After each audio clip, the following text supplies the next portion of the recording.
Hello friends, what's up? My name is Michael, and on this channel we discuss about how to start and run successful small-scale businesses. If you are new here, kindly consider subscribing, and if you are a returning subscriber, thank you so much for watching.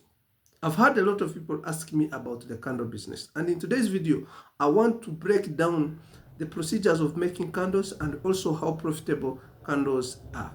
Of course, many people are worried in our communities. Do people still use candles? Yes, I want to tell you that people are still seriously buying candles. As I told you before, each and every business success depends on your capacity to make sales. So, if you want to start candles, you must be a good seller. And if you want to start any other business outside there, you must be able to create a sale. So, follow this video until the end. I'm going to show you how profitable candles are.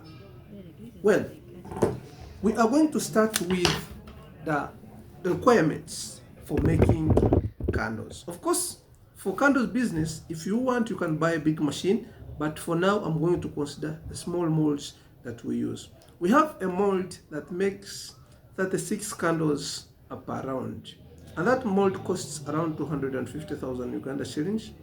And of course, it can make a lot of candles in a day. So, what are the materials that are used in a candle making? Of course, we have paraffin wax as the main material in the candle making, and also the candle wicks. So the paraffin wax is this, and the candle wicks is this one. So this is a complete candle. There is no science.